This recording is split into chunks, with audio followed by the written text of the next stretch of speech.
देखिए बेटे, we were doing chapter number 5 the presentation of data. तो प्रेजेंटेशन ऑफ डाटा में हमने सीखा कि हम डाटा को कैसे प्रेजेंट करते हैं ताकि उनका अच्छे से एनालाइज किया जा सके, उन्हें अच्छे से समझा जा सके, कंक्लूजन निकाला जा सके, सामने वाला जो रीडर है उन्हें डाटा को देख के कंक्लूजन निकाल सके। ये था आपका चैप्टर प्रेजेंटेशन ऑफ डाटा। इसमें हमने टेक्सचुअल प्रेजेंटेशन किया, जिसमें डाटा को हम लिख कर दिखाते हैं, एक ब्रीफ फॉर्म में लिख कर दिखा देते हैं, ठीक है, और सामने वाला जो रीडर है उसे पढ़कर कंक्लूजन ड्रॉन कर लेता है, निष्कर्ष निकाल लेता है। फिर था आपका tabular presentation of data. Tabular presentation में हम डाटा को टेबल वाइज शो करते हैं, ठीक है, उससे एक टेबल का निर्माण करते हैं। टेबल में बेटे बहुत सारे vast large size of item cover हो जाते हैं, बहुत बड़ी इंफॉर्मेशन कवर हो जाती है, ठीक है, जिससे कि डाटा को समझना आसान भी बहुत ज्यादा होता है। ये बहुत बड़ी इंफॉर्मेशन की एक समरी तैयार हो जाती है टेबल के रूप में, ठीक है, जो आपको एक अच्छा कंक्लूजन प्रोवाइड कराकर देती है। इसके बाद हमने देखा था कि भाई टेबल कितने तरह की हो सकती है, अलग अलग, ठीक है। कल हमने टेबल के टाइप पढ़े थे। एक जनरल टाइप की टेबल थी जो सामान्य टेबल होती है, एक स्पेशल पर्पस टेबल थी जो स्पेशल कंक्लूजन स्पेशल आइटम्स के लिए बनाई जाती है, एक ओरिजिनल टेबल थी कि डाटा जैसे कलेक्ट किया हमने सेम टेबल में ट्रांसफर कर दिए, एक डेराइव टेबल थी कि डाटा की हेल्प से हमने पहले रेशो या परसेंटेज निकाली, फिर हमने टेबल बनाई बेटे, ठीक है। फिर कंस्ट्रक्शन के बेस पे table I, one way table इसमें केवल एक फीचर के बेस पे टेबल बनाई जाती थी, ठीक है। डबल वे में दो फीचर के बेस पे, ट्रेबल टेबल में तीन फीचर के बेस पे, और मैनीफोल्ड में तीन से ज्यादा फीचर आपके हो जाते हैं। तो यहाँ तक हम पढ़ चुके थे बेटे। आज हमें टॉपिक स्टार्ट करना है classification of data and tabular presentation, ठीक है। तो हमें डाटा का क्लासिफिकेशन करना है। क्लासिफिकेशन हमने प्रीवियस चैप्टर में पढ़ा था, क्या होता है बेटे। क्लासिफिकेशन का मतलब क्लास या डिफरेंट ग्रुप तैयार करना on the basis of their similarity. Similarity के आधार पर, समानता के आधार पर क्लास या ग्रुप तैयार करना और उसके अंदर आइटम्स को बेटे लिखना या काउंट करना आपका क्लासिफिकेशन कहलाता है। तो क्लासिफिकेशन ऑफ डाटा को अब हम प्रेजेंटेशन से कनेक्ट कर रहे हैं, ठीक है। तो आपका नेक्स्ट टॉपिक है classification of data and tabular presentation. देखिए,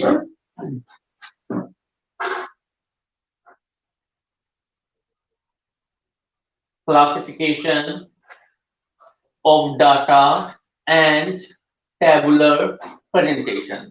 बेटे क्लासिफिकेशन हम प्रीवियस चैप्टर में पढ़ चुके हैं, जहां हमने डाटा का ऑर्गेनाइजेशन किया था। आपको ध्यान हो तो सबसे पहला आया था ज्योग्राफिकल क्लासिफिकेशन, जो प्लेस के आधार पर होता था, जिसे हम स्पाशियल क्लासिफिकेशन भी कहते हैं, ठीक है। फिर क्वालिटेटिव आया था, जो गुणों के आधार पर होता है। फिर क्वांटिटेटिव आया था बेटे, जो क्वांटिटी के आधार पर होता है, न्यूमेरिकल मैथमेटिकल नंबर्स में कन्वर्ट किए जा सकते हैं बेटे, ठीक है। फिर टेम्पोरल क्लासिफिकेशन आया था, जिसे हम क्रोनोलॉजिकल क्लासिफिकेशन भी कहा था, जिसमें टाइम के आधार पर डाटा को क्लासिफाई किया जाता है, ठीक है। टाइम जैसे कि बेटे जनवरी फरवरी मार्च, या 2001 2002 2003, इस तरह से। तो वो क्लासिफिकेशन अब यहाँ पर दोबारा किया जाएगा, ठीक है। बस उस क्लासिफिकेशन को हम एक टेबल के रूप में दिखा रहे हैं। प्रीवियसली भी हमने टेबल के रूप में ही दिखाया था, बट क्योंकि अभी तक presentation of data previous lesson में नहीं आया था, इसलिए उसने हमें टेबुलर प्रेजेंटेशन के बारे में नहीं बताया।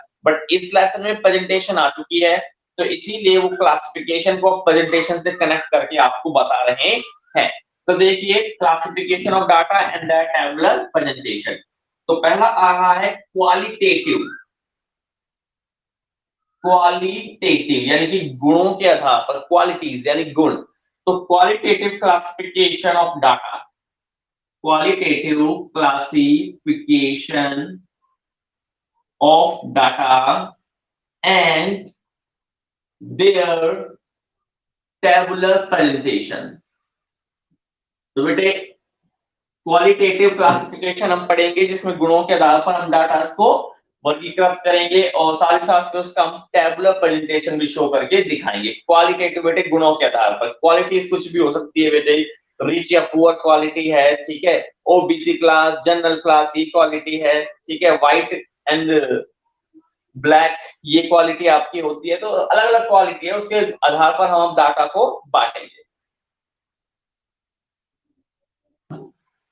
तो देखिए, आपसे बता रखा है कि qualitative classification occur when data are classified on the basis of qualitative attribute or the qualitative feature of a phenomena। Phenomena को हिंदी में कहते हैं घटना। जब एक घटना की क्वालिटी या गुणों के आधार पर डाटा को क्लासिफाई किया जाता है तो उसे हम क्वालिटेटिव क्लासिफिकेशन कहते हैं बेटे। For example data of unemployment, unemployment के डाटा जो होते हैं may relate to rural and urban. तो रूरल एंड अर्बन एक क्वालिटी है, गुण है कि भाई आप रूरल एरिया से बिलोंग करते हो या अर्बन एरिया से बिलोंग करते हो। स्किल्ड अनस्किल्ड ये भी आपकी क्वालिटी है कि आप स्किलफुल हो या अनस्किल्ड हो बेटे, मेल या फीमेल, ये सारी आपकी क्वालिटी होती है। तो जब हम डाटा को क्वालिटेटिव फीचर्स के आधार पर बेटे क्लासिफाई करते हैं तो उसे हम क्वालिटेटिव क्लासिफिकेशन कहते हैं। आपके सामने आ रही बेटे एक टेबल जो क्वालिटेटिव क्लासिफिकेशन को शो करेगी। टेबल तो आपको पता ही है, सबसे पहले डलता है टेबल नंबर, ठीक है, टेबल नंबर हो गया बेटे। फिर डलता है टेबल टाइटल, और ये टाइटल है मान लीजिए unemployment in Punjab by gender. Gender तो आपको पता ही है, मेल या फीमेल के आधार पर अनएम्प्लॉयमेंट दिखाई जाएगी। एंड लोकेशन, एंड लोकेशन बेटे, ठीक है। और ब्रैकेट में हेड नोट हम डाल देते हैं। अगर आपको पता ही है हेड नोट क्यों डलता है, अगर टाइटल पूरी इंफॉर्मेशन ना दे पाए तो फिर हम हेड नोट डालते हैं, और हेड नोट में हम लिख देते हैं परसेंट कि भाई ये परसेंट में दे रखे हैं आपको डाटा। तो अब आपके सामने एक टेबल आएगी और उस टेबल में क्वालिटेटिव फीचर के आधार पर आपको डाटा क्लासिफाई किए हुए मिलेंगे बेटे। देखिए यहाँ पर है आपका जेंडर, ठीक है, जेंडर बेटे। जेंडर के बाद है लोकेशन, लोकेशन, ठीक है, पंजाब की हम बात कर रहे हैं बेटे, लोकेशन। और लोकेशन में हम बात करेंगे रूरल और अर्बन की, कि भाई रूरल में कितने हैं और अर्बन में कितने हैं बेटे। देखिए तो मेल, तो जो मेल वर्कर होती है, ठीक है, पंजाब की, तो मेल रूरल में है 29% और अर्बन में है 10%। और ये क्या है, अनएम्प्लॉयमेंट रेट बेटे। तो ये इससे हमें कंक्लूजन मिल रहा है कि पंजाब के अंदर, तो ये केवल पंजाब का डाटा बेटे, पंजाब के अंदर रूरल एरिया जो होता है, ग्रामीण इलाके जो होते हैं, वहां 29% मेल बेरोजगार होते हैं, ठीक है, 29% मेल बेरोजगार होते हैं और अर्बन के 10% मेल बेरोजगार होते हैं। तो बेटे सपोज किया जाता है कि रूरल एरिया के मुकाबले अर्बन एरिया में ज्यादा अपॉर्चुनिटीज होती है, काम की ज्यादा एक्टिविटीज की जाती है, इसलिए वहां पर लोगों को काम जल्दी मिल जाता है। जबकि रूरल एरिया में जो एक्टिविटीज है वो लिमिटेड होती है, लोग ज्यादातर एग्रीकल्चर में या पोल्ट्री फार्मिंग में बेटे इन्वॉल्व होते हैं, ठीक है, या फिर कैटल फार्मिंग जो होती है पशुपालन, उसमें ज्यादा इन्वॉल्व होते हैं, बाकी उनके पास बहुत कम काम होता है। तो इसीलिए आपने देखा कि रूरल एरिया में ज्यादा अनएम्प्लॉयड है मेल और अर्बन में कम है बेटे। अब फीमेल की बात कर लेते हैं। तो फीमेल देखिए भाई, रूरल एरिया में, ठीक है, रूरल एरिया में 30% और अर्बन एरिया में 20% बेटे अनएम्प्लॉयड है, ठीक है। तो इस तरह से आपने बनाया, ये हो गया आपका टोटल, भैया आपका हो गया 59% जो रूरल एरिया के लोग हैं अनएम्प्लॉयड बता रखे हैं, और यहाँ पर आपका हो गया 30%। तो इस तरह से आपने, ठीक है, तो इस तरह से हमने कर दिया। और नीचे बता रखा है भाई ये इमेजिनरी टेबल है, ये कोई रियल टेबल नहीं है, ये हमने वैसे अपनी स्टडी के लिए इस टेबल को बनाया है, इसका रियल डाटा से, एक्चुअल डाटा से कोई संबंध नहीं है। ये नीचे फुटनोट में आपको दे रखा है बेटे।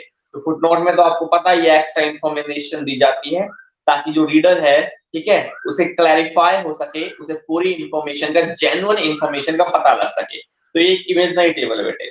तो हमारा जो मेन टॉपिक है हम उस पे आते हैं कि भाई हमें क्वालिटेटिव क्लासिफिकेशन करना था और प्रेजेंटेशन ऑफ टेबल। तो एक क्वालिटीज देख लीजिए, मेल एंड फीमेल एक क्वालिटी है, एक गुण है भाई, ठीक है, और परसेंटेज हमने यहाँ दिखाई रखी है। तो ये आपका qualitative classification and presentation of data था बेटे। सेकंड टाइप का आ रहा है quantitative classification of data and their tabular presentation. तो सेकंड आपका आएगा क्वांटिटेटिव, ठीक है, क्वांटिटेटिव क्लासिफिकेशन बेटे। तो पहला पूरा हो चुका है, पहला पूरा हो चुका है बच्चे, ठीक है। सेकंड आ जाइए, quantitative classification of data and their tabular presentation. देखिए, quantitative classification of data and their tabular presentation, ठीक है बेटे। तो क्वांटिटेटिव क्लासिफिकेशन हम करेंगे। क्वांटिटी तो आपको पता ही है बेटे, न्यूमेरिकल मैथमेटिकल नंबर्स, ठीक है। तो अभी जो प्रेजेंटेशन होगी वो प्योरली मैथमेटिकल बेस्ड होगी, प्योरली न्यूमेरिकल बेस्ड होगी। तो देख लीजिए, quantitative classification occur when data are classified on the basis of quantitative characteristic of a phenomena। Again phenomena का मतलब यहाँ घटना है। जब एक घटना की बेटे क्वांटिटेटिव इंफॉर्मेशन शो की जाती है, ठीक है, तो उसे हम क्वांटिटेटिव क्लासिफिकेशन कहते हैं। फॉर एग्जांपल देखिए, data on marks in mathematics by the students of class 12th in CBSE examination.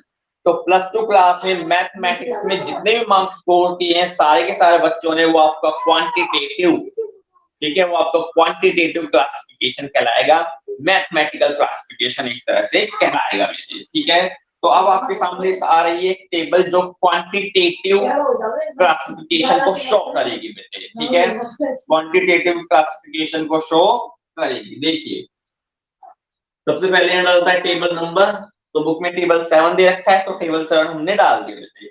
इसके बाद बता रखा है कि marks obtained by students of class 12th of A B C school. तो मार्क्स ऑब्टेन्ड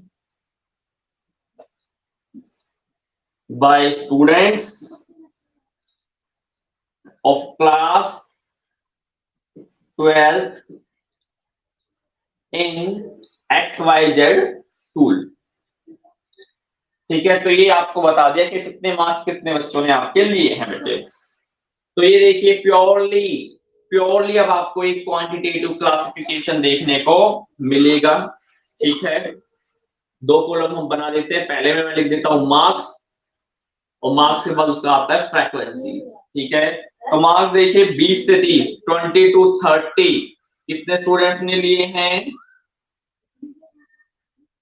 3 स्टूडेंट्स ने ये मार्क्स लिए बेटे। 30 to 40, 30 से 40 मार्क्स कितने स्टूडेंट्स ने लिए हैं? 7 स्टूडेंट्स ने लिए हैं। 40 to 50 कितने स्टूडेंट्स ने लिए हैं? 12 स्टूडेंट्स ने लिए हैं बेटे, ठीक है। 50 to 60 कितने स्टूडेंट्स ने लिए हैं? 22 स्टूडेंट्स ने लिए हैं। 60 to 70,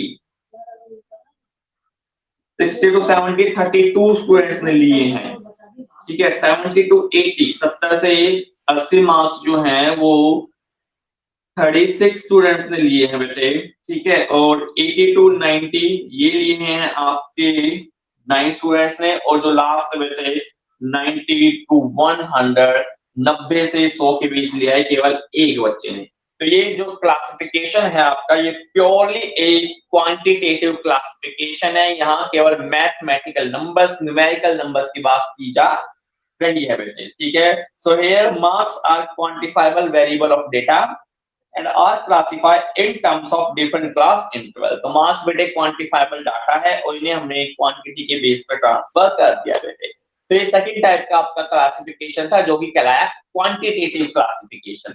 थर्ड आपका आ रहा है टेम्पोरल क्लासिफिकेशन बेटे, जिसे हम क्रोनोलॉजिकल क्लासिफिकेशन भी कहते हैं, जो समय के आधार पर, टाइम के आधार पर डाटा को क्लासिफाई करता है बेटे। टेम्पोरल क्लासिफिकेशन या chronological classification and their tabular presentation. Next topic आपका, ठीक है। रिमेंबर ये हमारा टॉपिक क्या है? Classification of data and their tabular presentation, ठीक है। तो ये वाला हमारा टॉपिक है। तो देखिए अब आप नेक्स्ट आपका देखिए आ रहा है कि temporal classification of data and tabular presentation. Temporal बेटे, टेम्पोरल को मैं ब्रैकेट में डाल देता हूं, इसे क्रोनोलॉजिकल भी कहते हैं। क्रोनोलॉजिकल ऑर्डर में, यानी कि समय वाइज, टाइम वाइज इसे प्लेस्ड करना बेटे, ठीक है। समय वाइज, टाइम वाइज से प्लेस्ड करना। तो temporal classification of data and their tabular presentation, ठीक है, और उनकी टेबुलर प्रेजेंटेशन हम करेंगे। So in temporal classification data are classified according to time. तो टेम्पोरल क्लासिफिकेशन में जो डाटा है उन्हें टाइम के अनुसार, समय के अनुसार शो किया जाता है, ठीक है। And time becomes the classifying variable, और जो टाइम है बेटे वो क्लासिफाइंग वेरिएबल बन जाता है, क्लास बन जाता है, वर्थ बन जाता है, ठीक है। For example sale of cell phone in different year during the period 2010 to 14। तो 2010 से 2014 के बीच जितने सेल फोन की बिक्री हुई बेटे वो आपका टेम्पोरल क्लासिफिकेशन कहलाएगा। तो उसका एक एग्जांपल आ रहा है, टेबल नंबर है 8, ठीक है, ये आपकी टेबल नंबर हो गई 8, ठीक है। इसके बाद टेबल टाइटल आने वाला है कि annual sale of cell phone, annual sale of cell phones in the city of Delhi, ठीक है, दिल्ली के अंदर ये दिखा दिए हम बेटे, ठीक है। और 2010 टू 2014 की ये डाटा आपके सामने आ रहे हैं टेम्पोरल, समय के आधार पर, टाइम के आधार पर बेटे, टाइम बेस देख लीजिए।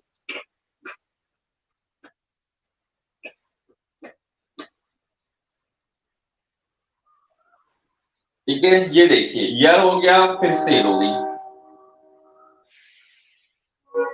ईयर हो गया और फिर सेल हो गई। ईयर में देखिए 2010, 2011, 2012, 2013 एंड 2014 बेटे, ठीक है। ये हमने ईयर डाल दिए क्योंकि हम क्रोनोलॉजिकल क्लासिफिकेशन कर रहे हैं, टाइम बेस्ड क्लासिफिकेशन हम कर रहे हैं हिसाब से। तो 2010 में 50,000 यूनिट बिकी बेटे सेलफोन की इन द सिटी ऑफ दिल्ली।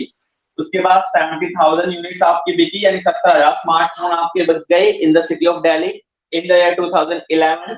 इसके बाद 2012 में 90,000 यूनिट आपकी बिक गई बेटे इन the city of Delhi again. 13 में 1 लाख यूनिट आपकी बिक गई और फिर 14 में 2 लाख आपकी यूनिट्स बिक गए थे। तो इस तरह से ये आपका कहलाता है टेम्पोरल क्लासिफिकेशन या फिर क्रोनोलॉजिकल क्लासिफिकेशन।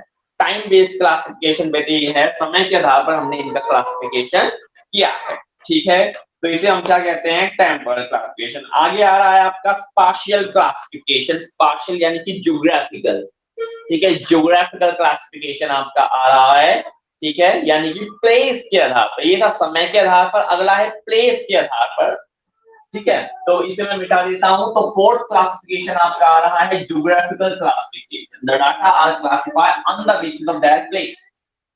तो प्लेस के आधार पर हम अब डाटा को क्लासिफाई करेंगे। वैसे फोर्थ देख लीजिए, स्पाशियल, SPATIAL, स्पाशियल क्लासिफिकेशन, और इसे हम ज्योग्राफिकल क्लासिफिकेशन भी कहते हैं, स्पाशियल यानी कि ज्योग्राफिकल, ठीक है। तो spatial classification and their presentation of data. तो ये काम अब हमको करना है, ठीक है। तो देख लीजिए आप बेटे, तो कह रखा है भाई स्पाशियल क्लासिफिकेशन प्लेस या जो लोकेशन होता है ना उसके बेस पर डाटा को क्लासिफाई किया जाता है। ये प्लेस विलेज हो सकता है, टाउन हो सकता है, डिस्ट्रिक्ट हो सकता है, स्टेट हो सकता है, कंट्री भी हो सकते हैं बेटे।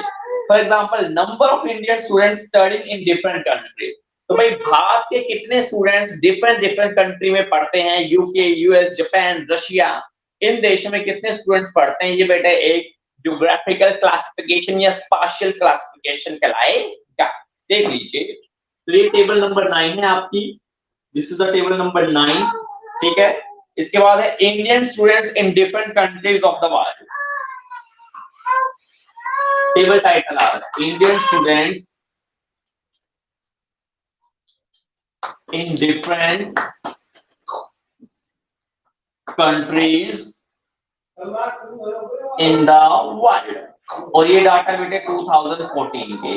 तो देखो 2014 में कितने स्टूडेंट्स आपके अलग अलग देशों में पढ़ते थे, भारतीय स्टूडेंट्स अलग अलग देशों में पढ़ते थे बेटे, देख लीजिए।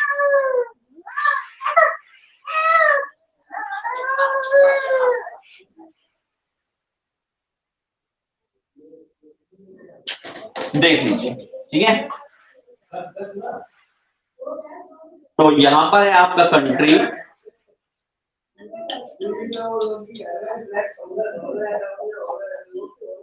Number of students, US. तो सबसे पहले देखिए यूएस, अमेरिका में कितने स्टूडेंट्स पढ़ते हैं इंडियंस, 50,000 स्टूडेंट, तो 50,000 studies students are studying in the US. उसके बाद है यूके, यूनाइटेड किंगडम, इंग्लैंड, यहाँ आपकी 15,000 स्टूडेंट्स पढ़ते हैं बेटे, ठीक है। प्लेस के बेस पे क्लासिफिकेशन कर रहा हूँ, जिसे ज्योग्राफिकल या स्पाशियल क्लासिफिकेशन कहेंगे। Next is comes to Japan, Japan में इंडियन स्टूडेंट्स पढ़ते हैं 5,000। देन रशिया, रशिया में कितने स्टूडेंट्स पढ़ते हैं 2,000 बेटे। और फिर इसके बाद आता है ऑस्ट्रेलिया, ऑस्ट्रेलिया में हमारे 7,000 स्टूडेंट्स स्टडी करते हैं। तो ये आपका क्लासिफिकेशन कौन सा था बेटे, ज्योग्राफिकल क्लासिफिकेशन या स्पाशियल क्लासिफिकेशन था। नेक्स्ट टॉपिक है merit of a tabular presentation. तो टैबुलर प्रेजेंटेशन की एक मेरिट हमें दिखानी है, मेरिट यानी कि लाभ हमें दिखाने बेटे। तो पहला है सिंपल एंड ब्रीफ प्रेजेंटेशन। तो जब बेटे हम टैबुलर प्रेजेंटेशन शो करते हैं तो इससे जो डाटा है वो सिंपल एंड ब्रीफ हो जाते हैं। तो मेरा नेक्स्ट टॉपिक है मेरिट्स, कि बेटे जो टैबुलर प्रेजेंटेशन होता है उसके मेरिट क्या है, लाभ क्या क्या है। तो पहला लाभ है simple and brief, simple and brief presentation. तो बेटे thanks to the tabular presentation उसके जरिए जो डाटा होते हैं वो एकदम सिंपल हो जाते हैं, उन्हें समझना बड़ा आसान हो जाता है बेटे।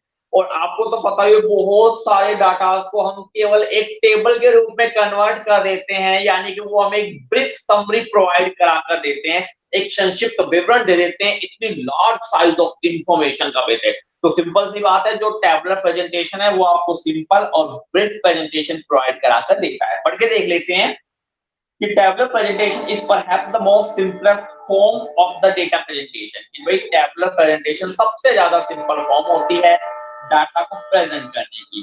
so therefore it is easily understandable। तो इसे समझना बड़ा आसान होता है, टेबल को समझना बड़ा आसान हो जाता है बेटे, ठीक है। also a large volume of statistical data is presented in a very brief form। और large amount of data को हम brief form में दिखा सकते हैं easily टैबुलर प्रेजेंटेशन के जरिए। सेकंड है फैसिलिटीज इन कंपैरिजन बेटे। तो दूसरा है कि भाई कंपैरिजन करने में हमें सुविधा मिलती है, फैसिलिटेट्स इन कंपैरिजन। फैसिलिटेट्स का मतलब सुविधा। तो जब हम डाटा को कंपेयर करते हैं बेटे, डिफरेंट ईयर्स के डाटा हम कंपेयर कर सकते हैं, डिफरेंट लोकेशन के डाटा हम कंपेयर कर सकते हैं। तो टैबुलर प्रेजेंटेशन के जरिए जो डाटा को कंपेयर करना होता है एक दूसरे से वो काफी आसान हो जाता है बेटे, ठीक है, आसान हो जाता है। थर्ड है easy analysis, easy analysis. Analysis को हिंदी में कहते हैं विश्लेषण करना बेटे, किसी बात पर जांच पड़ताल करना, विश्लेषण करना, गहराई में जाना बेटे। तो thanks to the tabular presentation data का जो विश्लेषण है या एनालिसिस है वो करना बहुत आसान हो जाता है बेटे, ठीक है। So very easy to analyse the data from table. तो टेबल से डाटा का विश्लेषण करना बहुत आसान हो जाता है। It is by organizing in data in the form of table, one finds out their central tendency, dispersion and correlation। तो डाटा के जरिए हम उसकी सेंट्रल टेंडेंसी यानी कि मीन मीडियन मोड का पता लगा सकते हैं। कोरिलेशन, कोरिलेशन को हिंदी में कहते हैं संबंध। तो डाटा में कैसा संबंध है वो पता लगा सकते हैं और साथ ही साथ डिस्पर्सन का भी हम पता लगा सकते हैं बेटे। फोर्थ है हाईलाइट कैरेक्टरिस्टिक ऑफ डाटा। तो बेटे जो एक टेबल है वो डाटा के कैरेक्टरिस्टिक को हाईलाइट कर देती है बेटे, ठीक है, विशेष तौर पर उस पर ध्यान देती है, ठीक है। जो विशेष चीज होते हैं, स्पेशल चीज होते हैं, उस पर हमारा ध्यान चला जाता है, जिससे पूरे के पूरे फीचर जो है वो हाईलाइट हो जाते हैं, ठीक है। तो accordingly it become easy to remember the statistical data. तो टेबल के जरिए स्टैटिस्टिकल डाटा को याद रखना और रिमेम्बर रखना काफी आसान हो जाता है। और फिफ्थ बेटे इकोनॉमिकल, इकोनॉमिकल को हिंदी में कहते हैं सस्ता। यानी जब हम टेबुलर प्रेजेंटेशन ऑफ डाटा करते हैं तो ये काफी सस्ता होता है, ठीक है। जो एक इन्वेस्टिगेटर है उसके ज्यादा कॉस्ट इंकर्ड नहीं करने पड़ते, उसे ज्यादा खर्चा नहीं करना पड़ता बेटे। तो ये लेसन आपका डन हो चुका है। अब इसके एक दो न्यूमेरिकल क्वेश्चन हमें दिए हुए बेटे, तो न्यूमेरिकल क्वेश्चन हम देख लेते हैं। तो ज्यादा क्वेश्चन नहीं है, एक या दो ही क्वेश्चन है, हम न्यूमेरिकल क्वेश्चन देख लेते हैं। देखिए दो न्यूमेरिकल क्वेश्चन करने के बाद ये जो लेसन है ये फिनिश हो जाएगा बेटे, ठीक है। फिर मैं इसकी आज आपको, ठीक है, पीडीएफ भेज दूंगा, तो आप इस पीडीएफ डाउनलोड कर लीजिएगा और नोटबुक में लिख लीजिएगा बेटे। वन मोर थिंग, अब आपकी नोटबुक चेक होगी बेटे एवरी 3 डेज के अंदर, ठीक है। तो आज है आपका बेसिकली मंगलवार, तो मैं बेटे थर्सडे को आपकी नोटबुक चेक करूंगा, तो थर्सडे को मुझे कम से कम 2 लेसन तो आपके दिखाई दे नोटबुक में। वैसे ही 5वां चल रहा है, हाँ, जिसकी कंप्लीट है उसकी अच्छी बात है, लेकिन जिन्होंने नहीं किया मैं उसके लिए कह रहा हूँ कम से कम 2 लेसन तो मुझे दिखाई दे। उसके बाद जब मंडे को मैं चेक करूंगा तो मैं फिर 4 लेसन मांगूंगा बेटे, इस तरह से। तो थर्सडे को मैं चेक करूंगा, एटलीस्ट सबके 2 लेसन जरूर नोटबुक में होने चाहिए। जिन्होंने पूरा कर रखा है उसकी और अच्छी बात है, वेरी गुड, ब्रिलियंट, आप ब्रिलियंट हो बेटे, बट एटलीस्ट 2 लेसन सबके होने चाहिए, एवरीबॉडी शुड हैव 2 लेसन। तो अब हम न्यूमेरिकल क्वेश्चन पर आते हैं। पहला क्वेश्चन है, prepare a blank table to show the percentage of rural and urban population in India. तो केवल एक ब्लैंक टेबल हमें बनाकर दिखानी है, खाली टेबल, एक खाली टेबल बनाकर दिखानी है रूरल और अर्बन की बेटे, और कहा है population in India in 1981, 1991, 2001 and 2011। तो इन्होंने कहा है कि हमें एक ब्लैंक टेबल आप बनाकर दिखाओ, ठीक है। तो ब्लैंक टेबल बनानी है, तो ब्लैंक टेबल में सबसे पहले मैं टेबल नंबर डालता हूँ बेटे। टेबल नंबर कुछ भी हो सकता है, देखिए मैंने यहाँ खालिस्तान का साइन छोड़ा है, तो यहाँ टेबल नंबर में आप कुछ भी डाल सकते हो, 10, 11, 12, 15, 20, whatever it is, you can do that. तो मैं मान लीजिए यहाँ टेबल नंबर 10 डाल देता हूँ बेटे, ठीक है, टेबल नंबर 10 मैंने डाल दिया। अब टाइटल की बात आएगी बेटे, तो टाइटल क्या था, हम परसेंटेज दिखा रहे हैं रूरल और अर्बन की, ठीक है, हम परसेंटेज दिखा रहे हैं रूरल और अर्बन पॉपुलेशन की। तो अब देखिए percentage distribution, percentage distribution of urban and rural population in India. तो बेटा इस तरह आप लिख सकते हो, और ब्रैकेट में आप लिख सकते हो भाई, ठीक है, ये पॉपुलेशन किस में है, करोड़ में है, लाख में है, थाउजेंड में है, वो भी आप लिख सकते हो। तो हमसे तो केवल एक ब्लैंक टेबल पूछे, तो मुझे तो ब्लैंक टेबल बनानी, ज्यादा कुछ करना नहीं है बेटे, ठीक है। तो आपको बता ही रखा है ब्लैंक टेबल में सबसे पहले जो होता है उसमें हम ईयर डाल देते हैं बेटे। तो ईयर इन्होंने खुद ही बताया हुआ है कि भाई 4 साल आपको लेनी है, 1981 से स्टार्ट करना है, यस 1981 से स्टार्ट करना है, ठीक है, और 2011 तक आपको लेकर जाना है। तो ये देखिए 2011 आपकी हो गई। यहाँ पर आप क्या लिखोगे बेटे, पॉपुलेशन, और वो भी किसकी, रूरल और अर्बन एरिया की। तो ये देखिए रूरल और अर्बन हो जाएगा, और यहाँ आपका आ जाएगा टोटल। ये आपकी बन गई एक ब्लैंक टेबल, खाली टेबल, ठीक है। यहाँ आपका जाएगा टोटल, यहाँ आपकी आ जाएगी पॉपुलेशन, और यहाँ आपका जाएगा rural area and urban area. बस हमसे कहा है भाई एक ब्लैंक टेबल बना के दिखाओ, उसे भरना नहीं है हमें, हमें हमसे एक हिसाब से इस टेबल में केवल टेबल का फॉर्मेट मांगा है कि फॉर्मेट हमें बना के दिखा दो, आपका काम डन हो गया। तो ये था आपका फॉर्मेट, हमने यहाँ ईयर लिख दिए, हमने यहाँ लिख दिया रूरल में कितनी पॉपुलेशन है, अर्बन में कितना है, उसका हम टोटल कर देंगे अगर हमने डाटा गिवन हुए तो इस तरह से आपको एक ब्लैंक टेबल, खाली टेबल बनाकर दिखानी है, ठीक है। ये पहला क्वेश्चन था। सेकंड क्वेश्चन देखिए, एक आपको रॉन्ग टेबल दी हुई है, उस रॉन्ग टेबल में आपसे मिस्टेक पूछी है कि भाई कौन कौन से मिस्टेक है।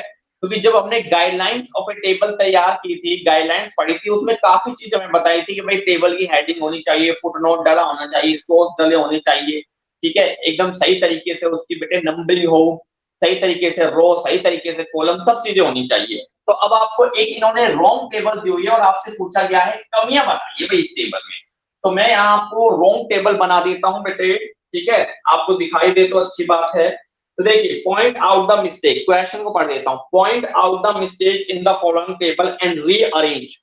पहले तो मुझे उस टेबल में मिस्टेक दिखानी है और फिर उस टेबल को रीअरेंज करना है। तो मैं ये रॉन्ग वाली टेबल आपको बनाकर दिखा देता हूँ बेटे, ठीक है। देखिए मैं थोड़ी बड़ी बड़ी बनाने की कोशिश करूंगा ताकि आपको अच्छे से दिखाई दे सके। ये रॉन्ग टेबल है आपके सामने, ठीक है, यस ये रॉन्ग टेबल है आपके सामने। आपको यहां दे रखा है लिटरेट,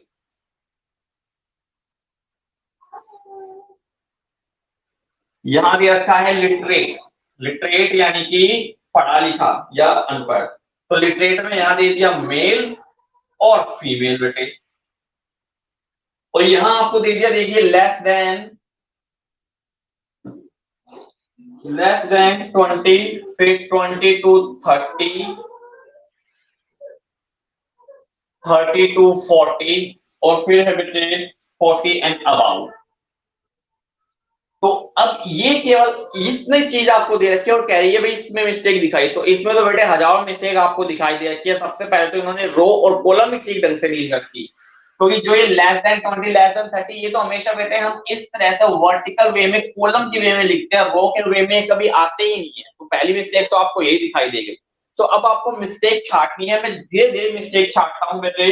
पहली मिस्टेक हमें बता रखा है कि there is no table number, इस टेबल के साथ टेबल नंबर कुछ नहीं इन्होंने ले रखा। पहली मिस्टेक क्या है, there is no table number, यानी कि टेबल नंबर इसने हमें लिखकर ही नहीं दिया बेटे, पहली मिस्टेक। सेकंड है टेबल नंबर नहीं है तो भाई टेबल के साथ उसका ना टाइटल है ना हेड नोट है, तो सेकंड मिस्टेक आप लिख दीजिए there is no title and no head note, ना तो कोई टाइटल है और ना ही उसका कोई हेड नोट गिवन है। थर्ड है caption and sub entry have been wrongly noted, बिल्कुल सही बात है भाई। जो कैप्शन और रो है, रो और कॉलम एक तरह से मैं सिंपल आसान भाषा में बोलूं तो रो और कॉलम जो है बेटे वो रॉन्गली, ठीक है, प्रिपेयर किया हुआ है। सो यहां लिख दीजिए rows and columns are wrongly prepared, ठीक है। Literacy and age be divided according to caption, जो लिटरेसी और एज था उसे कैप्शन के अकॉर्डिंग हमें डिवाइड करना था। For the total number of rows and column has been not indicated, ना हमने यहाँ टोटल दिखा रखा है, देखिए यहाँ भी टोटल नहीं है और आगे भी टोटल नहीं दिखा रखा। तो total of rows and column has not been indicated, तो कॉलम और रो का टोटल भी हमें नहीं दिखा रखा। तो ये मिस्टेक हमने इसमें ढूंढी। अब आपसे एक चीज और कही गई है बेटे कि इस बनी हुई टेबल को अब आप सही जरूर करके दिखाइए। तो अब इस रॉन्गली बनी टेबल को मैं सही करने जा रहा हूं, ठीक है। तो मैंने पहले आपको दिखा दिया मिस्टेक, अब मिस्टेक के बाद में यही इसको मिटाकर नीचे इस रॉन्ग टेबल को सही करने जा रहा हूं बेटे, ठीक है, सही करने जा। देखिए यहाँ लिटरेट तो है लेकिन इलिटरेट कहीं आपको दे ही नहीं रखा, तो वो भी उन्होंने गलत दे रखा है, ठीक है। ये लेस देन है, ये डेफिनेटली बेटे कॉलम के रूप में आने चाहिए। तो अब देखिए हम इस टेबल को सही करने जा रहे हैं। मैं पहले स्पेस देख लेता हूं कि बोर्ड में कहां तक आ रहा है और मैं उसी हिसाब से फिर इसको सही करूंगा, ठीक है। यहां तक ही आपका आ जाएगा बेटे, ठीक है। तो अब देखिए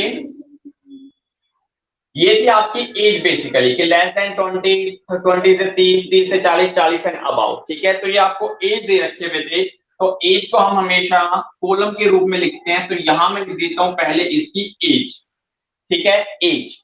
तो ये जो इन्होंने इस वे में दे रखा है इसको मैं इस वे में वर्टिकल वे में ले रहा हूं और मैंने इसकी हेडिंग भी सही डाल दी जो कि है एज। तो एज अब आप लिख सकते हैं इन्हीं के हिसाब से कि भाई लेस देन 20, 20 से कम वाले कितने हैं, 20 टू 30, 20 से 30 वाले कितने हैं, 30 से 40 वाले कितने हैं, ठीक है, एंड 40 एंड अबाउट, ठीक है। तो 40 एंड अबाउट 40 से ज्यादा वाले कितने बेटे, ठीक है, ये हो गया। अब आ रही आपके बेटे इन्होंने यहाँ लिटरेट तो लिख रखा है लेकिन इलिटरेट कहीं नहीं दिखा रखा बेटे, तो मुझे इलिटरेट भी दिखाना पड़ेगा। और इलिटरेट के बाद बेटे एक टोटल का कॉलम होता है, वो टोटल भी मेरे को दिखाना पड़ेगा, फिर इन्होंने कहीं भी टोटल नहीं दिखा रखा। तो ये हो गया आपका टोटल, देखिए, ठीक है, ये हो गया आपका टोटल। अब मैं इस पूरे को दो पार्ट में बांट रहा हूं, लिटरेट और इलिटरेट बेटे। और लिटरेट के बाद मुझे उससे फर्दर दो पार्ट में और बांटना पड़ेगा, मेल एंड फीमेल। तो देखिए यहां मैंने लिखा लिटरेट, यानी कि पढ़े लिखे लोग जो पढ़ लिखते हैं समझ सकते हैं बेटे। तो लिटरेट में, ठीक है, लिटरेट के अंदर मेल कितने हैं और फीमेल कितनी है बेटे, मुझे इस तरह से लिख के दिखाना पड़ेगा। लिटरेट में मेल कितने हैं, फीमेल कितने हैं, ये मुझे लिख के दिखाना पड़ेगा। अगेन नेक्स्ट कॉलम में मैं लिखूंगा इलिटरेट यानी अनपढ़, इलिटरेट, ठीक है। और अगेन इलिटरेट में बेटे मेल कितने हैं और फीमेल कितने हैं, मुझे ये लिख के दिखाना पड़ेगा। इतना करने के बाद जो मेरी ये रॉन्ग टेबल थी वो सही हो जाएगी, ठीक है। इसके अंदर भी डाटा गिवन नहीं थे तो हम यहाँ भी अपनी तरफ से तो कोई डाटा लिख नहीं सकते। डाटा गिवन होते तो फिर हम देखते उसे कैसे अरेंज करना है, बट फिर टेबल का बेटे ये वाला रॉन्ग है, ये वाला राइट है, तो इस राइट फॉर्मेट को हमने यहाँ बनाकर दिखा दिया बेटे। ठीक है, तो ये क्वेश्चंस आपको गिवन है बेटे। ठीक है, एक और थर्ड क्वेश्चन आपको गिवन है, लास्ट क्वेश्चन है बेटे, इसको और देख लेते हैं, फिर ये लेसन फिनिश हो रहा है और हमारी क्लास का टाइम भी ओवर होने वाला है। तो लास्ट क्वेश्चन आ रहा है आपके सामने, कुछ डाटा आपको गिवन है, उन डाटा के बेस पर आपको टेबल तैयार करनी है बेटे। तो पहले मैं डाटा लिख देता हूं। देखिए दो टाउन है, टाउन एक्स और टाउन वाई। तो ये दो टाउन आपको दे रखे हैं बेटे, इन दो टाउन के डाटा आपको दे रखे हैं। ठीक है, तो देखिए क्या क्या दे रखा है दो टाउन के डाटा। टाउन एक्स में बता रखा है भाई 52% पर्सन आर मेल, कि भाई 52% पर्सन मेल है बेटे। तो सिंपल सी बात है, अगर 52% मेल है तो 48% फीमेल है। कुछ कंक्लूजन भी हमें खुद ही निकालना पड़ेगा बेटे। ठीक है, 25% वर कॉफी ड्रिंकर, भाई 25% लोग कॉफी पीते हैं। ठीक है, कॉफी ड्रिंक करते हैं। 16% मेल वर कॉफी ड्रिंकर। अब कह रहे हैं 16% जो मेल की संख्या है, ठीक है, मेल है वो कॉफी ड्रिंकर्स है। ये हमें डाटा हमें गिवन है। टाउन वाई में देखिए 55% पर्सन आर मेल, तो 55% पर्सन कौन है, मेल है। सिंपल सी बात है, अगर 55% मेल है बेटे तो 45% क्या हो जाएंगी, फीमेल हो जाएंगी। ठीक है, फीमेल हो जाएंगे।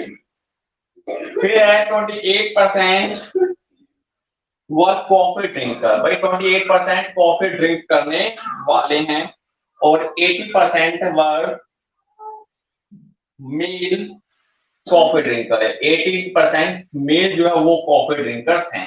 तो ये डाटा हमें गिवन है बेटे। इस डाटा के बेस पे मुझे एक टैबुलर प्रेजेंटेशन करके दिखानी है, इनका एक टैबुलर प्रेजेंटेशन करना है बेटे। ठीक है, तो सॉल्यूशन देख लीजिए अब इसका। तो सॉल्यूशन में सबसे पहले मैं डालूंगा इसकी टेबल। ठीक है, मान लीजिए टेबल है ये 12, और टेबल में मैंने डाल दिया percentage of coffee drinker, percentage of coffee drinker in town X and Y. तो टाउन एक्स और वाई की मैं बात कर रहा हूं। ठीक है, देख लीजिए इस टेबल को मैं बनाने जा रहा हूं।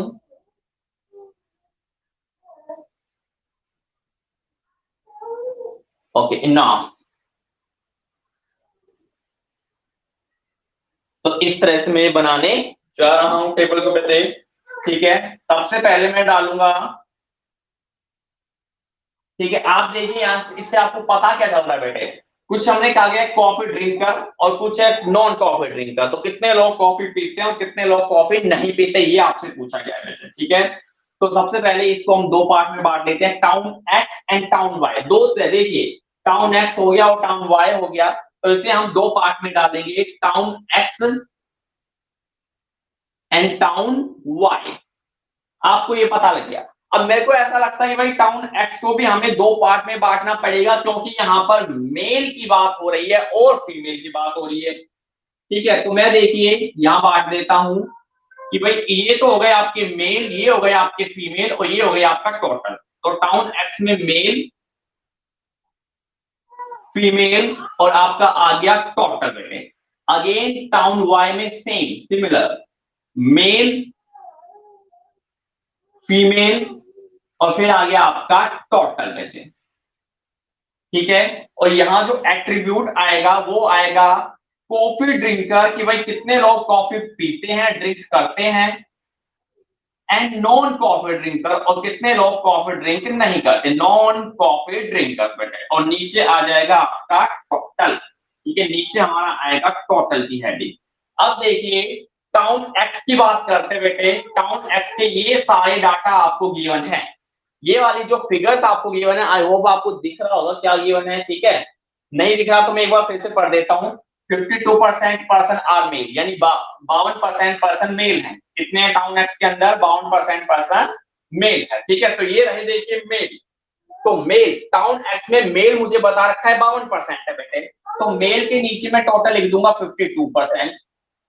और सबको पता है टोटल आना चाहिए 100% बेटे, कितना आना चाहिए 100%। तो देखिए मेल है 52%, सिंपल सी बात है, फीमेल आपकी 48% हो जाएगी। टोटल मेरा यहाँ भर चुका है टाउन एक्स की अगर मैं बात करूं बेटे। तो पहले वाले कंक्लूजन से कि 52% मेल मुझको गिवन है, इससे मेरा जो टोटल वाला कॉलम है वो भर चुका है भाई। कि अगर मेल 52% है तो सिंपल सी बात है फीमेल आपकी 48% होगी, ठीक है, और टोटल आपका 100% होगा। तो पहले पॉइंट ने आपको ये कंक्लूजन दिया। दूसरे पर आते हैं, 25% वर कॉफी ड्रिंकर। अब कॉफी ड्रिंकर आपके कितने हैं, 25%। ये देखिए, ये रहा कॉफी ड्रिंकर, ठीक है। तो कॉफी ड्रिंकर आपके कितने हैं, 25%। देखिए, कुछ नहीं बता रखा, कुछ नहीं बता रखा कि मेल है या फीमेल, नहीं बता रखा तो टोटल मान के चलेंगे कि भाई टोटल 25% लोग कॉफी पीते हैं, यानी कॉफी ड्रिंकर है 25%, और टोटल नीचे 100% दे रखा है, यानी कि रिमेनिंग 75% आपके क्या रहे होंगे, नॉन कॉफी ड्रिंकर। भाई 25% कॉफी पीते हैं, इसका मतलब 75% कॉफी नहीं पीते। ये वाला टोटल का कॉलम भी कवर हो गया। तो सबसे पहले हमने रो का टोटल और कॉलम वाला टोटल पूरा कर दिया बेटे, ठीक है, पूरा कर दिया।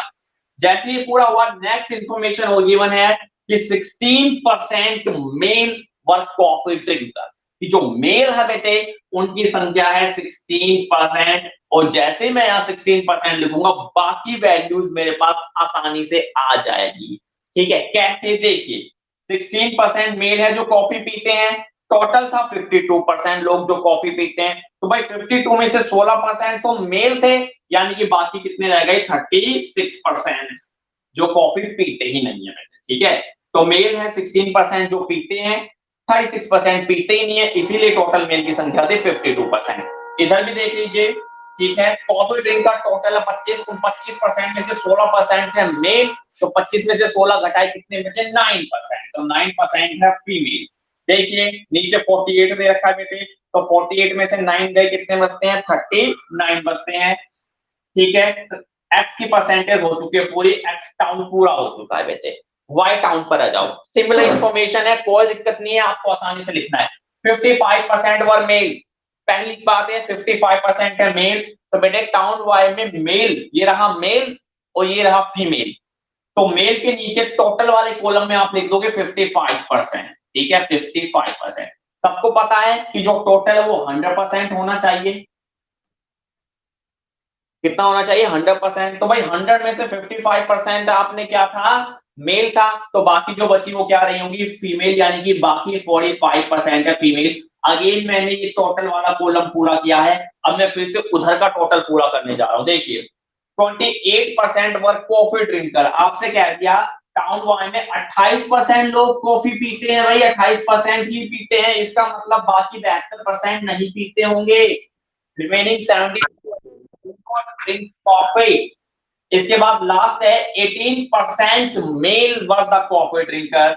अगेन कॉफी ड्रिंकर, ये देखिए ये हेडिंग है कॉफी ड्रिंकर, यहाँ आ चुका है 18%, और जैसे मैंने ये 18% लिखा, बाकी ये जो खाली मुझे दिखाई दे रहा है ये अब भरने वाला है बेटे। क्यों, कुछ नहीं करना, बस टोटल ही तो करना है। तो देखिए 18% थे कॉफी ड्रिंकर, 55% था टोटल बेटे मेल में, तो 55 में से 18% पीते हैं, बाकी जो बच गए वो नहीं पीते होंगे, तो 55 में से 18 आप हटा दीजिए, कितने बचेंगे, आई गेस 37% बचेंगे, ठीक है। तो 37% टोटल करके देख लीजिए, यस ओके। तो अब देखिए कॉफी ड्रिंकर है टोटल 28%, उन 28 में से 18% है मेल, तो बाकी कितने बचे, 10% है फीमेल बेटे जो कॉफी पीती है, 10% पीती है, ठीक है। तो बाकी टोटल है 45% जो नहीं पीती, यानी कि 35% रह गए जो नहीं पीते। तो इस तरह से आपने टेबल में बेटे भर देना है, ठीक है। तो चैप्टर नंबर 5 आपका फिनिश हो चुका है, इसकी पीडीएफ आज आपके पास आने वाली है बेटे, 2 दिन बाद मैं नोटबुक चेक करूंगा, 2 लेसन एटलीस्ट सबके पूरे होने चाहिए। Thank you very much, stay home stay safe, अपनी नेक्स्ट क्लास की तैयारी कीजिए, थैंक यू बेटे।